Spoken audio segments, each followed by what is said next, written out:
уулуур хан салбардан амьдралаа авч яваа мөнх тулах шиг иргэдийг бид нинжа хэмээн нэрийдэд 20 гаруй жилийг үдэжээ. Нинжагийн хөдөлмөр амар хялбар ажил биш. Ам өрссөн талбар.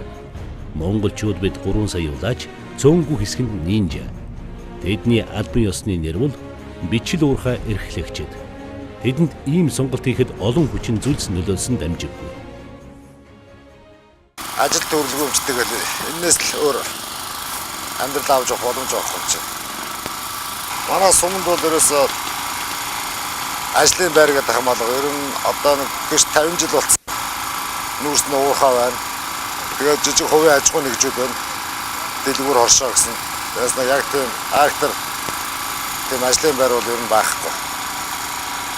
Тийм болохоор тэгээд 8-9 хүн амтаа сумчаа. Тэний чинь үсрээл нэг 8-9 мянган хүний чинь зөв 3-4-500 ажлын байртай байна. Тэгээ ерөнхийдөө тэгээд дэлгүүр оршоод тэгээд бусд нь ингээд бичлэг ухаан хэрэглэх маяг. Тиймэрхүү амьдралтай л шүү. Жилийн 365 хоногийн дийлэнх хувийг тэд нар газар дор өнгөрүүлнэ. Цас бороо халуун хүүтнээс үл хамааран бичил уурхай эрхэлдэг тэдний өдрийн орлого нь дунджаар 50 мянган төгрөг. Гэвч зарим өдөр хоосон харих үе ч бий. Улсын хэмжээний өнөөдрийн байдлаар 60 гаруй мянган бичил уурхайчид байдаг гэсэн судалгаа байдаг. Бичил уурхайн салбарт гол төлөв хөдөө орон нутгийн орлого багтаа иргэдэд амжиргаан зарлуулах нэгэн чухал их үүсэр болоод байна. Тодорхой хэмжээнд бол байна. Амьдрал ах бол актер хүлцээд ах цаашаа илүү гараад байгаа цаашаа яг тэгэл амьдрал авч байгаа байдал л шүү дээ. Нийт 20 гаруй аймгийн 76 сумын 238 байршилд бичил уурхайн үйл ажиллагаа явагдаж байгаа гэсэн мэдээлэл бий. Өнгөрсөн хугацаанд тохиолдсон ганцуудаар мал ангаалцсан малчид эдийн засгийн шилжилтийн үед ажилгүй болсон иргэд зөвхөн алт төдийгүй нүүрс, хайлуур жонс зэрэг ашигт малтмуудыг гараагаар олборлож байна. 2010 оны 7 дугаар сард бичил уурхайн эргэцэн орчин бий болгосноор Монгол улс бичил уурхайн салбарыг албан ёсоор үдээн зөвшөөрсөн гэж хэлж болно. За бичил уурхайн асуудал бол манай ашигт малтмуудын тухай хуулиар ерөнхийдөө зохицуулагдаж байгаа. Тэгээд бас 2010 оны засгийн газрын 308 дугаар тогтоолоор батлагдсан бичил уурхайгаар ашигт малтмууд олборлох юм журмаар ерөнхийдөө зохицуулагдаад явж байгаа. Үүнээс хойш олон мянган иргэд зохион байгуулалтанд орж албан ёсоор бичил уурхай эрхлэж байна. Гэвч тэдний бүртгэгдсэн нэгдсэн бүртгэлийн тогтолцоо улсын хэмжээнд байдаггүй улмаас гарааргаар ашигт малтмууд олборлдог иргэдийн нарийн тоо байдаггүй. Тиймээс ч сүүлийн 20 гаруй жилийн хугацаанд энэ салбарт хэдэн хүн амь насаа алдаж бэртэж гэмтсэн тухай нарийн тоо гараагүй байна.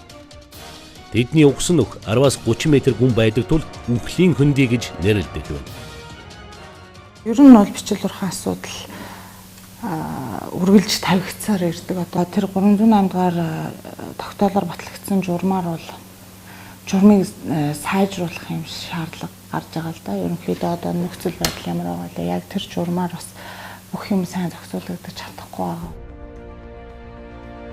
2011 оноос эхлэн уулуур хан салбар дангаараа Монгол улсын нийт экспортын 90 орчим хувийг бүрдүүлэх болсон. Тиймээс ч өнөөдөр Монгол улсын эдийн засгийн 4/1 уулуур хан салбараас хамаарч байна.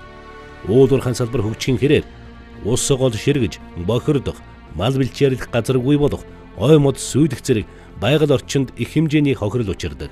Тухайлах юм бол алт олборлоход их хэмжээний ус шаардлагатай болдог байна. Дээр хойч яарны буйнтгол их гоё л газар байсан. Яасан усунтаа сайхан юм газар байсан. Тэгээд чи битэн усны яг юун дээр нь ухаалж одоо алт гаргаал ирээсаа. Тэгэл одоо усан тэгээд байх гэж болоод. Тэгээд нүүр гэж байгаа юм. Одоо хаан зус газрыг зусгах хэцүү болох юм шиг шүү дээ. Мэлчээр нутг байхгүй.